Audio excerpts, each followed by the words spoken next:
With over 300 approaches to psychotherapy, these role plays highlight a small number of the theories that are used today. You will be exposed to other approaches as well as new theories that will arise.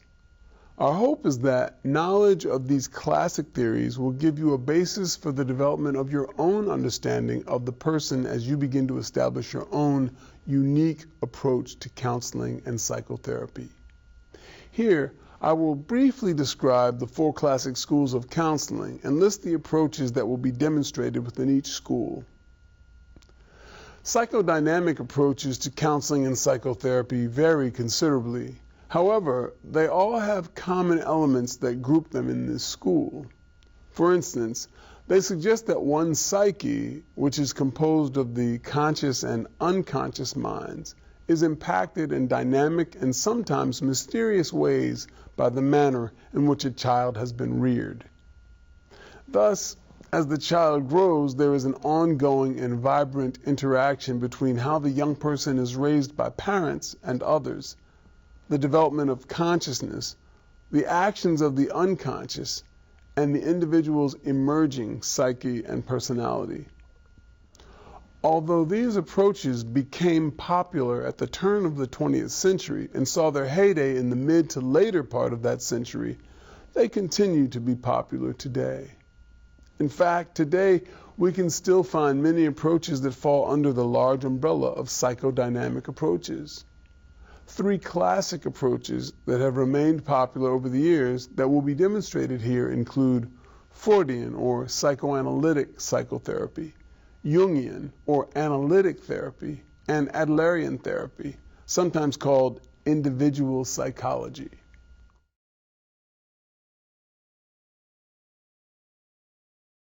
Psychoanalysis proposes that personality is developed through a complex interaction between one's instincts and early childhood development. Instincts such as sex and aggression, collectively known as the id, unconsciously impinge upon the person throughout life. How these instincts are expressed, however, vary dramatically as a function of how parents or other important caregivers interact with the developing child within the first 5 or 6 years of life. An in-depth and long-term approach, psychoanalysis assumes that through the therapeutic relationship, over time, the client can increasingly become aware of his or her unconscious and how it motivates behavior. Such awareness can lead to change, although existing patterns are developed at young ages, making change uncomfortable and often immutable as the individual tends to resort to his or her early template. Psychoanalysts practice analytic neutrality, where the analyst reveals little about himself or herself in an attempt to recreate early relationships, allowing the client to unconsciously view the analyst as a parent. Over time, a transference relationship that mimics the kind of relationship the client had with his or her parents occurs and can, at the appropriate time, be interpreted to the client by the analyst. Knowledge learned from the transference relationship allows the client to acknowledge and integrate into consciousness unconscious, forbidden, and repressed thoughts. Understanding one's unconscious desires and drives is the first step toward helping the client comprehend how he or she has managed such drives through the use of defense mechanisms. Awareness of one's defense mechanisms allows the client to slowly unravel how he or she has dealt with strong feelings and drives in the past, and can be the impetus for finding alternative ways of dealing with such drives in the future. On the other hand, lack of consciousness about one's early childhood development would result in latent unconscious content remaining destructive to the client's personal relationships, manifesting in such symptoms as anxiety, depression, conflicts, addictions, or a whole host of other mental health problems. In addition to interpretation of the transference relationship, psychoanalysts rely on other techniques to help clients understand their repressed material, such as the interpretation of dreams, interpretation of resistance, encouraging the client to free associate and interpretation of parapaxies, such as errors of speech, slips of the tongue, or misspeaks. Let's see how psychoanalytic techniques are applied in the following role play. Hello, and thank you for coming in again today. So if I remember right from last time, you said that there's a dream that's been bothering you for a while. Would you mind if we talked about that today? Sure. Yep. Sounds good. I had it a while ago. It's been a few years, I would say. Never really been able to figure it out, but it's always just like been in the back of my mind bothering me. If you want to, I'll just go ahead and just tell me about it and dive into it. I wake up abruptly, and I wake up in a room. I'm on a couch, and I wake up on this couch, and it's very dark, lightly, just like a lamp, lit that way, not real bright or anything. Mm-hmm. I sit up and I just take note of my surroundings, and I notice I'm in a older style home. Everything's like antique-y, dingy, almost like kind of smoky atmosphere. So as I try to get my bearings straight and figure out where I am, I just all of a sudden I have this complete panicked feeling that I'm being watched, that somebody's after me, and I have the sense that maybe it's not just like one person, it's more than one person. So there's multiple people in the area who are watching you? Yeah. Okay. It's like dark shadows, it's just almost like everything's focused on the couch. Mm-hmm. And the way the lighting is, it's kind of just like all right here, and then I feel like it's surrounding me, almost like engulfing me, and I have that whole sensation of, they always say you fight or flight.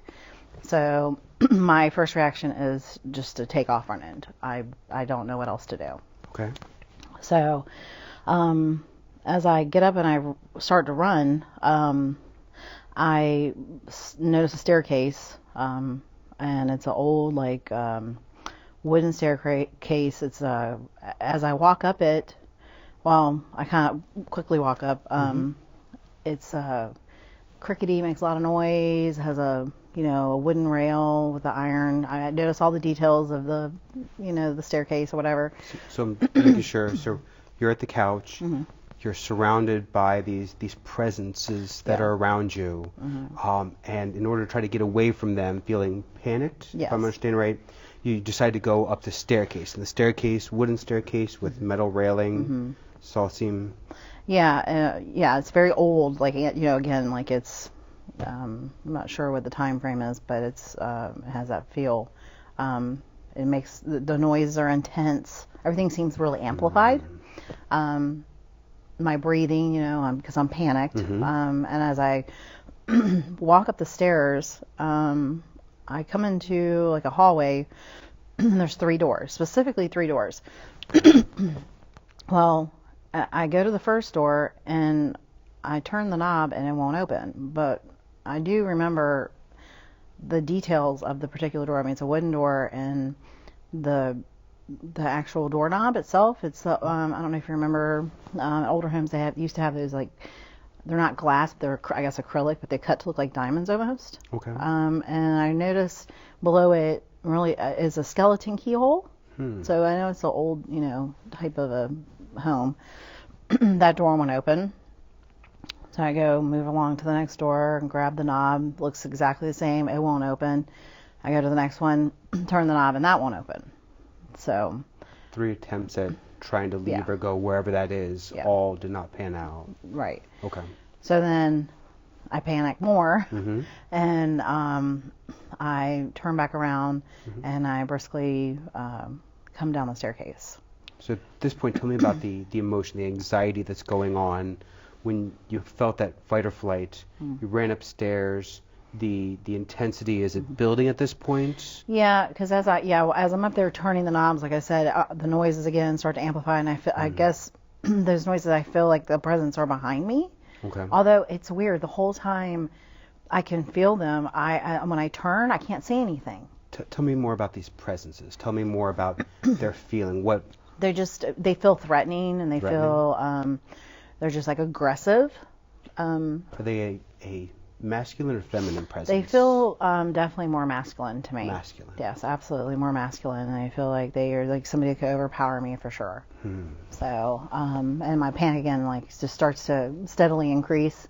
And this by every door I turn, every knob I turn, and as I can't enter, the intensity just keeps amplifying.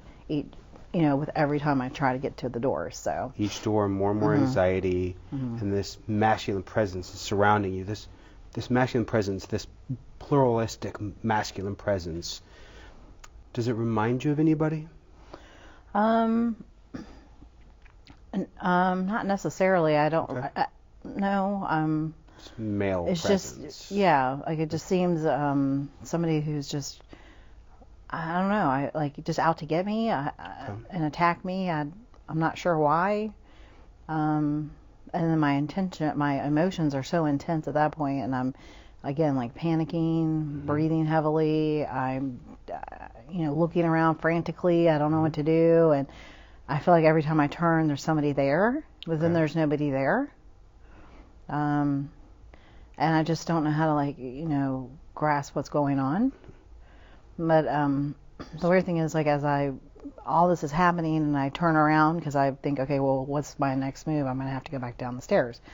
It's weird, too. I wanted to say this. The whole time this is happening, when I wake up, I'm on the couch, and I look at my surroundings, but then I go, it's almost like I'm watching a movie. Also, I want to emphasize that as well. I see it happening, but then I kind of outer body experience and watch it happening from the outside, So, which is kind of like a back and forth perspective. So, as all this is happening, I decide, well, I'm going to have to go back downstairs because I don't know what else to do. And I keep seeing this couch because it's weird how the lamp's near it and it's kind of lit up. So does the couch how does the couch feel similar or different from those presences around the couch? The couch, it feels like it's like a safe zone for me. Safe zone? Yeah. I'm okay if I'm there. Although, again, I could still feel his presences at the point. I just feel like that's like a safe place to go. Okay, so this couch is a very protective area. You leave the couch, the anxiety builds, the presences are around, you get closer, and the presences stay at bay. Yes. So this place of safety, this refuge of the couch. When you're looking at the couch, when you're feeling the couch, what comes to you for that couch? What is that couch? It feels like maybe home, home. Just a safe place to be. It's okay. As long as you stay there, you're okay. Okay. Just kind of like when you're home, you don't want to your safe area. You don't want to go away from it, or Was that what it was like when you were at home when you were a child? Yeah, pretty much. Yeah, I'd kind of have your safe areas, like your bedroom or whatever. So then, looking at that couch, thinking about the embodiment of the couch, does that couch remind you of anybody in particular? Yeah. Now that you're asking me, I think about the room itself and the material of the couch, the way everything looks like it's a tweed type of a couch, I guess, or the older couches, the fabric was entwined. You can feel the texture on it, the smells. It reminds me of if it was your grandparents' home, for example. That's what it reminded me of. Although it didn't look like my grandparents' home, it reminded me of my safe place, where I could go no matter what I did or things that were happening to me. I always had that unconditional love. Always a nice place to go to. This couch is embodying that unconditional love. And who showed you that unconditional love? My grandparents. Your grandparents? Yeah, my grandparents. Those are probably the only ones in my family that I felt that with. So notice you didn't say parents. No. I didn't have a very good relationship with them growing up, so no. Bad relationship with the parents, but the grandparents, this couch is embodying that sense of comfort. Yes. Being how young? since I can remember. Okay. Yeah. So that sense of security, that sense of safety there on the couch, the grandparents' connection, not the parental, but the grandparents' connection. Yeah. And then from this couch, this place of safety, this place of refuge, you leave, there's the anxiety, you come back, you've gone up the stairs to try to flee that way, tried the doors, the anxiety is building, you come down, still surrounded by this. What happens next? So I noticed there was a lighted hallway or like entrance to maybe I guess a kitchen. Mm-hmm. And I remember I walked in there and there was nothing there. It was just like an empty room. And I just kind of looked around, there was nothing there. And I turned around, I noticed another entrance. Then it was dark. I could see like the entrance to the hallway, I guess, or whatever it was. Mm-hmm. So I decided to go that way, that direction. So as I walk in, it's completely black. I mean, I can't see a thing in front of me. There's no source of light.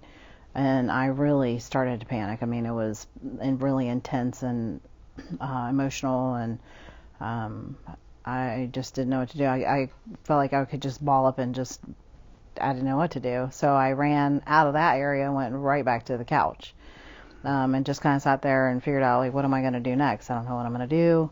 I could still feel all those negative presences surrounding me.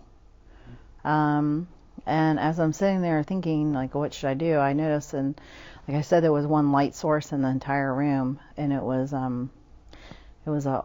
looked like an old-timey lamp, like people, I guess you could put oil in it and had the wick, and you would light it and you can turn it up or down or whatever. It looked like that, but it was an electric style lamp. So, and I remember thinking to myself, I remember growing up, this lady that lived across the street from us, she had a lamp exactly like that. And I felt like almost it was like lighting the way, like to where I needed to go, maybe. Okay. So, so next to the lamp, there was a set of windows, like bay windows, I guess you want to call it. Okay. And they all had lacy, doily type curtains. And all I could think of was, I need to break those windows. I need to break those windows, and that's my way out. Did you? Yes. So I went ahead and I broke one of the windows. I jumped out of the window, couldn't see anything. It was pitch black, and I fell. I did land, and with that, I still felt that like panic, like somebody was out to get me. Somebody was really after me. So I ran as fast as I could and just kept running and kept running. And all of a sudden, like, the darkness dissipated into a light, and it started to get brighter and brighter. But as it got brighter, it was really foggy, like I was running into clouds or something like that. And I just kept running, and all of a sudden, everything cleared. And I stopped. I turned around to see, like, maybe I could see where I was running from, because everything started to dissipate. I turned around, and as everything was, fading away, and everything started to get brighter, all I could see was a plain, like, small, square wooden table, and on the table was a glass. And in the glass, it was a house with trees and stuff surrounding it, and it was floating in water in this glass. Describe the glass to me. It was it was just a clear glass, like a drinking glass. Okay. Basic drinking glass. Basic drinking glass on the wooden table. Mm-hmm. And then from the drinking glass inside, if I understand right, is a house, a little bit of trees, and it's floating in water. Yes. Okay. Tell me more about that house. The funny thing is the house looks like the house that I own with my husband. And it looked like the house I grew up in as well, which is kind of ironic.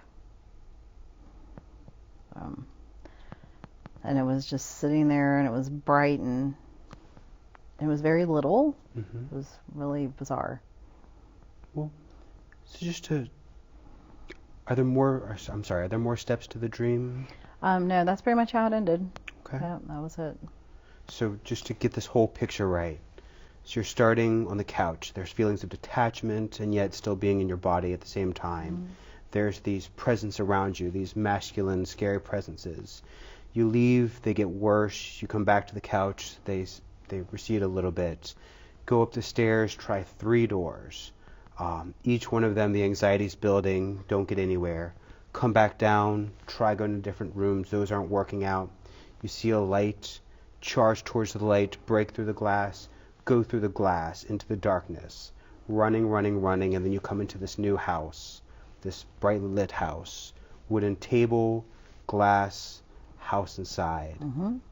And this house was a house that you had before, and a childhood house, very similarly so, floating in water. So just to put this in perspective, what was happening during life when this dream occurred? Well, at this time I was married, and come to think about it, I was actually contemplating getting a divorce. I've been thinking about it for a while. So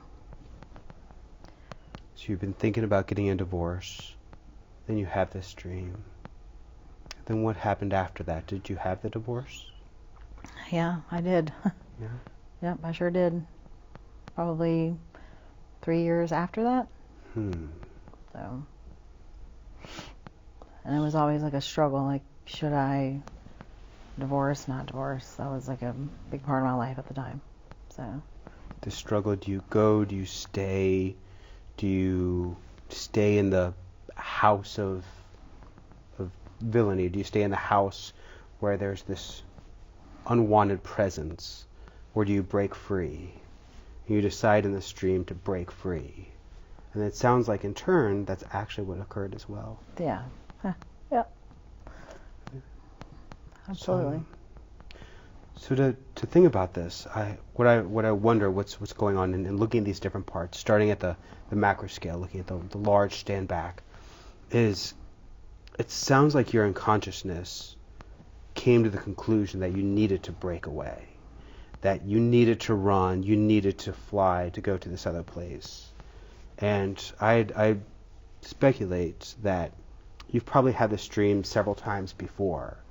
However, this is the time that the dream actually really took hold, because this is the time that you broke free. I have a feeling those doors just led to nothingness before, into that darkness, into that pitch. But this was the moment where the unconsciousness started to uprise and give you eventually that strength in order to be able to move through. Yeah. So now we take this to the house. This house that you said is the house that you had with your husband that you left eventually. This house from childhood, which was not a very good childhood. And that house, you said, was floating in water. Yeah. It's weird. It was just floating. It wasn't on a rock or anything. It was just submerged, but it was probably about an inch maybe into it, and the rest of it was out.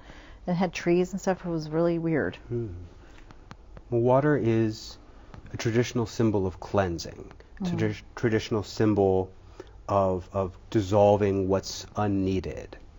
And so by taking this house, taking this place of darkness and submerging it into the water, it makes sense that was your mind attempting to cleanse what's going on. That's cool. So when you think about that house, when you think about that presence, when you think about it floating in the water, in retrospect, as far as where you are here, looking back at it now, how does that house feel? Do you feel still attached to that house, or have you created some separation? I think I've definitely created some separation from that house. I've actually had to go back several times, and it's definitely gotten better through the years, so than what it was in the beginning. Now tell me about that room that you're in at the end, the room with the wooden table. If you imagine going back to that room with the table, and this image of darkness is now so minimal and submerged in water, how is that room for you? Tell me about that room. It feels safe. It feels good. It feels like I've definitely escaped whatever it was, my dream, whatever I was trying to get away of. I feel like it I put it all, it's like weird, like I put it all, it's all in perspective, and there it is. It's in this little cup, and everything's going to be okay. You know, it's right there, just sitting, you know, it can't harm you anymore or whatever. It's just there. And I kept thinking, is that what I just left? You know, like before it felt like it just consumed my life so much, you know, with the whole, you know, talking about the divorce and stuff. And now thinking back at the dream and seeing that, like, in this little cup, it just seems so minute, you know. Does it still seem minute now, or has the house grown in size any? No, it seems probably smaller. Even smaller? Yeah. Putting that further behind, but yet the house is still there? Yes, I think yes, it is still there, absolutely. Yes. Okay. So I'm glad we were able to find where this house came from, these different houses, and where they kind of ended up there, and the cleansing process that's happening. So getting to it, I think the dream is starting to make sense. Yeah. Are there parts that are still confusing to you about this dream? No, I'm probably the male, like that part, like who was chasing me, why, you know, the aggressiveness. I'm not sure what that's about. Tell me about the men in your life. Well, my dad left when I was like 6 or 7. I don't really remember him. And then my mom remarried, and her husband adopted my sister and I, and he was alcoholic, not a very nice person. And he was mentally, physically, sexually abusive to me and my sister. And then he was never really like a dad to us or whatever, although he adopted us. He never really fit that father figure. So I really never had that male figure, you know, that I really always wanted in my life. And then thinking, oddly enough, when I got married, I married young, and thinking back on it now, I realized I pretty much just married my adopted dad because he was aggressive and alcoholic and went through the same thing I did as a kid. So. Sounds like you had a lot of fear of these men. Yeah. These ominous figures. Yes. Then as far as the I guess, biological father, are there any memories of him? No. No? Probably when I was like 13. My grandmother sent me a picture in the mail and wrote a letter and said, please don't show your mother this because I don't want to hurt her feelings. And it was a picture of my real dad that I'd never seen before. And then I found out, sorry. No. I found out like maybe 3 or 4 years ago that he was murdered. And I found out I had 2 more sisters, and I never met them or anything, and I never knew about them. They knew about me and my sister our whole life, and we never knew about them. And then they told me, you know, like, you know, your dad, he looked for you and Mary your whole life. He looked for us. He should try to find us. He could never find us, and then he was murdered. And I never got to meet him. And so I felt like I never really had a dad. So you've blocked out all these memories of your biological father, never got to know him. Yeah. Do you get the impression, other than the running away, that he was a positive or negative person? Well, I was told my whole life that he wanted nothing to do with us, and that he was a horrible, mean person. I was always told he never ever wanted to find us, and that we meant nothing to him. And then, of course, I found out that he actually did care for us deeply and celebrated our birthdays every year, and told our sisters that he had 2 more daughters. I, you know, told them all about us, and he actually looked for us his whole life and could never find us. So somebody I just wish I got to meet, you know. Do you miss him? Yeah. I mean, what I remember, yes, absolutely. He was I remember how kind and gentle he was. Completely opposite of the dad that adopted me. So. Tell me more about him.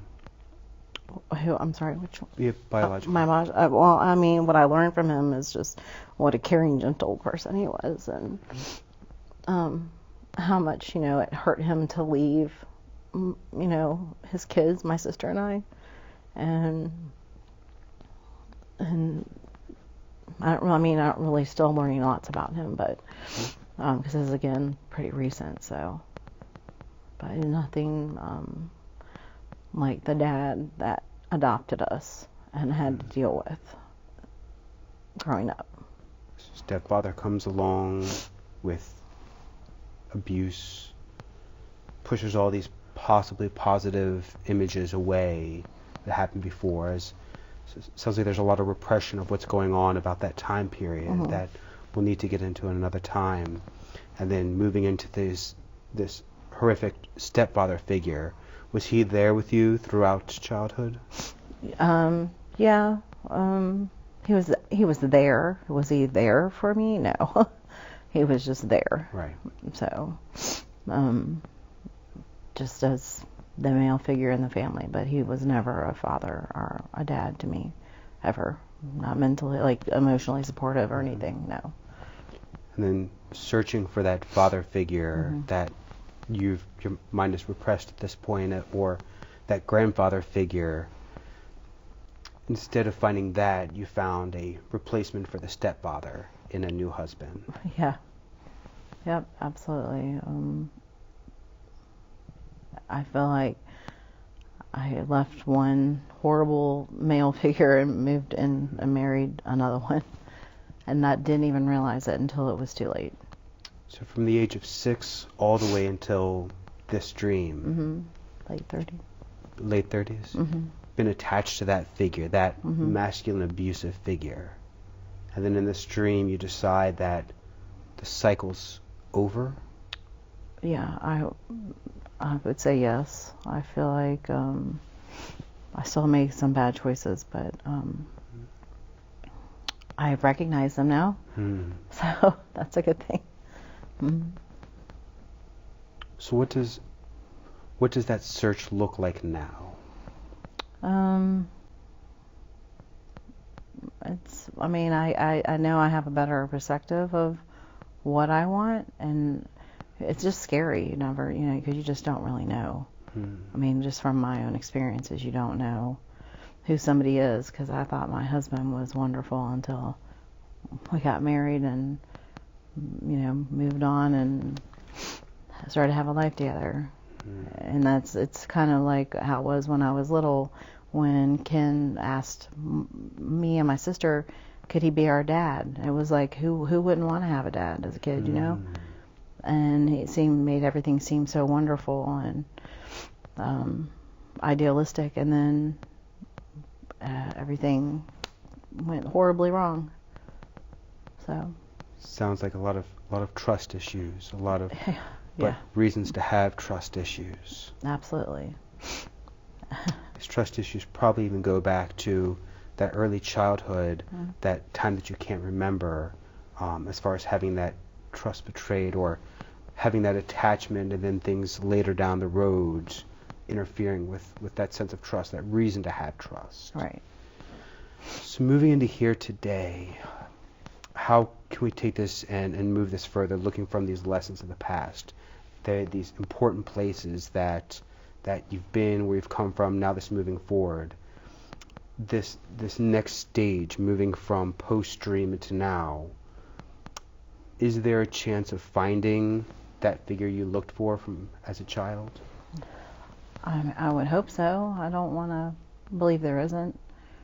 I would hope that there is. There's got to be somebody out there. I think there's somebody out there for everybody, and hopefully I would find a nice person. Okay. Yeah. Well, I think what we'll do in future sessions is look at those trust issues, okay, and look at whether that's something that moving forward from, looking at how to establish that sense of trust, or what does trust mean, and how those lessons have taught you how to move on in the future, if that's something that absolutely that we work on. Yeah, absolutely. Well, thank you so much for coming in today, and and we'll pick up next time as far as how to move on with these. Okay, perfect. Sounds good. Thank you. So Greg, that was really interesting, and I was just fascinated by your general approach and how you kind of brought her into this dream. First of all, it was really clear that you were very sensitive to her, and you showed a lot of empathy. Showed a lot of empathy at the beginning, which I think was the vehicle that brought her into this dream and allowed her to open up about the dream. So I got to say, I was very impressed with that. Thank you. And it also reminded me of how different psychoanalysis is today than it was 100 years ago, when the client would be lying on the couch, not looking at the analyst, and the analyst would be pretty aloof. You were certainly somewhat distant, but you were like gently distant with your empathy and understanding of her. So you bring her into this dream, and you begin to explore the dream with her, and you talk about the different. You take her into the different rooms, and you. And let me tell you, your memory is very good. Oh, thank you. Because you remember everything she's telling you, and you're repeating it back to her, and you're helping her explore these different rooms in the dream, in the house, and different aspects of the dream. There were a couple times when you made an interpretation, such as saying that a water was a traditional symbol of cleansing. So that's a clear-on interpretation. And that's what Freudians, psychoanalysts, will do sometimes. So you help her to begin to explore the negative relationship she had with her father, certainly her stepfather, and certainly with her husband. And then she reveals to you that her stepfather was verbally, physically, and sexually abusive with her. So this is all kind of emerging out of the dream. So I was just fascinated that you were able to bring all that out. Thank you. Where else are you going with her with this? For future sessions and how we're moving on from here. One of the areas that I found very fascinating in this is when the mind comes up with such details. Yes. There are certain areas that were very vague and very blank, a lot of darkness, which can be entered into. However, an area of particular interest is when she went up the stairs. And when she went up the stairs, she had such vivid detail about the railing, the steps, and she goes up to the stairs. She goes to those 3 doors. There's 3 doors with the handle being the crystal handle, the skeleton key. What I find interesting is that when we go to more of the end of the session and seeing these different places that she's been, between the childhood father, the stepfather, and then the husband, that I do believe that each of those 3 doors represents one of those 3 men. I see. And that what we need to do in future sessions, and one of the reasons why I didn't want to get too much into each of them now, is that I believe that in the future sessions we need to go to individually into each one of those doors. We need to work together through imagery to be able to find the skeleton key, to go in the door and explore everything that's happened. And starting with the childhood father, I believe that opening that and going into that will release a lot of the repression that's happened already. And then we'll do those same things as far as working through some of that childhood trauma with the stepfather, and then with the husband. And by the time we get to the husband, I believe a lot of the things in that room will make a lot of sense because of those first 2 doors. Okay. So psychoanalysts talk about manifest meaning, which is kind of the obvious meaning, and latent meaning, which is the hidden meaning that even, and Freud talked about, even in your dreams, you repress parts of yourself. And so I think what I'm hearing you say is that within this dream, there's a lot of rich material to get to more of the latent meaning of the dream, the more the repressed material in her life. Absolutely. Either between the doors or in those darkened areas around, where, for instance, these shadows in the corner that you can never see face to face. I have a feeling that once we encounter some of these, that in retrospect, those figures will then have faces. And then moving into that darkness of the unconsciousness, this darkness of the motivation and drives, what the id's bringing about, those those repressed feelings, as we go through, I think we're going to be able to explore more and more that darkness. But what I want to do is start with what was there right in front of her that she could, at least in her dream, tangibly feel, and then we move more into the abstract of the unconsciousness as we're floating more into that vague darkness. Okay, and this is why psychoanalysis takes so long, because you are moving from more surface meanings to deeper and deeper understanding of self and of repressed memories, and getting in touch with the id and how that impacts your life, and that takes time. Absolutely. I definitely see her current search as far as looking for a future partner with relationships where there's still lots of these issues that are going on from earlier on. Right. And by opening up that biological father chapter, I think those are the lessons that are going to be best applied to her current situation, being able to move forward and have healthier relationships. Okay. And so I think near the end you talked about trust issues with men, and she seems to be making poor choices in men. But as she begins to know herself better, she might be able to have better trust with men and be able to see men maybe a little bit more clearly in her life. Because after divorce, she's more or less stayed away from men, not knowing how to establish that trust factor. Right. And I think a part of this is that she never went through and figured out how to learn how to trust. And so getting back to these early stages of that sense of trust, I think that we need to rebuild that sense of childhood, explore that. Right. If she's ever going to be able to go from post-divorce into a future world where these relationships can be built upon. Yeah, and would you say that the fact that she stayed away from relationships is a healthy sign? I guess I'm thinking it might be. Certainly, I would think that it's probably better for her to stay away from these relationships than to be in a horrible, abusive relationship. Right. Obviously, I'd hope for her to be in a healthy one eventually. However, I think that her escape, her fleeing that she talked about in her dream is still where she is now. There weren't any figures in that home in the end, in that other room that she's then fled to. So at this point, I believe she's still in the process of fleeing and hasn't found the place to then settle afterwards. Which again, I think because of the abuse, it's probably better to be in that state of fleeing than to go back into another bad relationship. Right. Well, I thought your work was just fantastic and Thank you. interesting, and I appreciate you sharing.